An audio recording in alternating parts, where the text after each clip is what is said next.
I want to talk to you about the power of storytelling as a community building tool.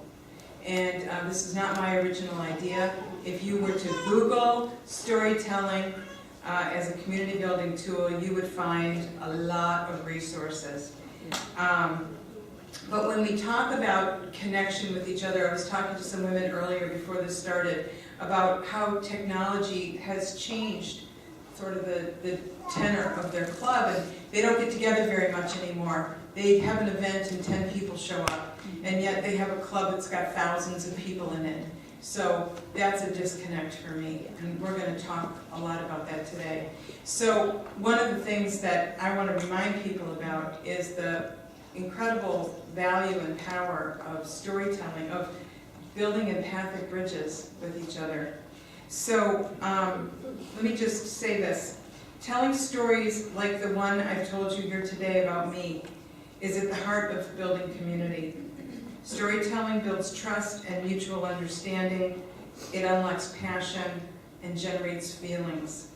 And it's inherently collaborative. Both teller and listener are required to fully participate for the magic to happen. Will Rogers said, "Stories can accomplish what no other form of communication can. They can get through to our hearts."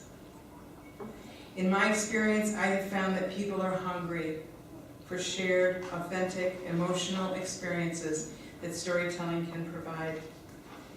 So, what we want to invite you to do in the next few minutes, we only have 15 minutes now, we have 12. So we have this little stack of story starter questions on your table.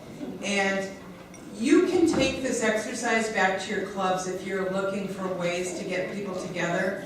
And what are you going to do once they get together? This is really a fun thing to do. So we ask you to get a partner and then pick, and try to be with somebody you don't know, and pick one of these questions or one of these story starters and talk for 3 minutes to this other person and answer that question. And for the listener, pay attention to what the teller is saying, and pay attention to the feelings engendered by the story. It's a very active role being a listener. You're not saying anything, but you're leaning in, you're letting her know that by your body language that you're really present. Okay? So do it for 3 minutes. I'll let you know when time is up and for when you to switch partners. Okay, go.